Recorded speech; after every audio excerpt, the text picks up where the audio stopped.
I want to share with you some things I've learned that I think helped me become a better leader. And it had to do with choices and the answer to some questions. In fact, these three questions that I'm going to give you today, how you answer them will determine whether you become a better leader or not. Here's the first question. What path will you take? Why, that's the great existential question of our time. No. I mean, when things are happening beyond your control or when you are forced into a situation and choices must be made, there are two basic options of paths to go down. And I'm talking about mainly in your brain. Path number one, blame, complain, excuse yourself from responsibility, become a victim of your circumstance. Let everyone know it's not your fault. That's one path. There's a second path, and that is the path of saying, I'm going to own this. I'm going to lean in. I'm going to embrace this season. I'll engage in what the processes are that are necessary for me to learn, to improve, to get better. Now, how you answer the question of which path will you take is really going to play out in whether you become a better leader. That second option, engaging, leaning in, embracing, learning, that's the path that good leaders take. The second question is, what load will you carry? Maybe I could word it this way. How much weight are you dragging with you that you don't need? Hey, that's a really important question. We need to ask ourselves, what are we dragging with us from previous seasons? My answer to that question is, am I going to travel lighter or am I going to keep dragging stuff with me? How I answer that is a big deal. Good leaders make the decision to deal with their stuff, learn the lessons, and leave the rest behind. Now, I know we're just getting back to traveling right now, just slowly seeing the uptick. But back in the day before COVID-19, we were traveling all the time, and frequent travelers know this. Traveling lighter is better.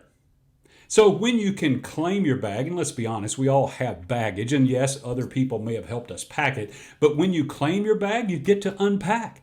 And that's what good leaders do. They don't drag with them their failures or their mistakes from the past. They don't let those things resonate in their head today. They unpack those. And by unpack, I mean they learn their lessons and leave the other behind. You know, lessons learned are much lighter than unresolved issues.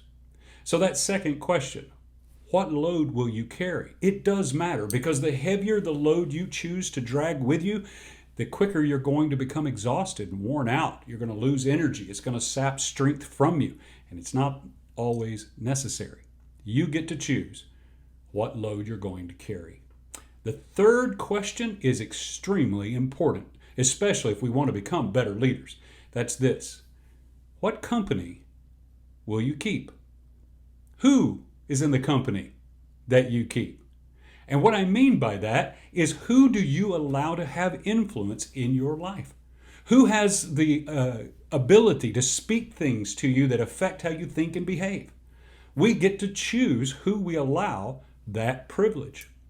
Now, we all have people in our lives, and it could be our family, it could be some of our team members that are negative. They don't see what we see. They discourage rather than encourage. They're always shooting down our good ideas. I understand we all have people like that to deal with. But good leaders make a decision and answer this question by saying, I'm only going to have close people around me, the people who are my group, or the people that I have regular contact with. They're going to be people who see some of the things I see. They will call me up to my highest level. They will encourage me. They will always challenge me not to settle for less than what I'm capable of doing. This is a choice. The company we keep is a big deal. It messes with our brain if we don't keep the right company. Most of the leaders that I know and have met over the years that I would consider to be good leaders, they're very selective about the company they keep. They have the same kind of people in their lives that we do, but they make choices about who their close circle of influencers are. And you can do that as well. Those three questions are significant. How you answer them can determine whether you become a better leader or not. What are they again?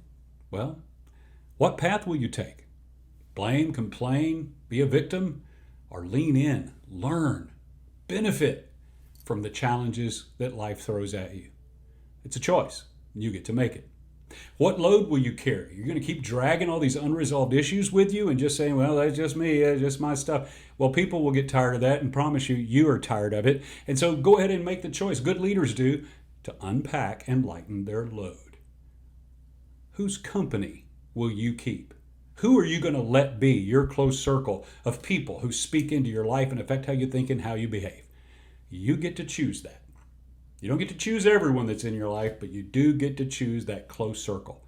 Make sure you choose those who are going to encourage you, call you up to your highest, and constantly challenge you to be better and speak encouragement to you in timely ways. That's significant. There's your 3 questions. How you answer them affects whether you become a better leader or stay where you are.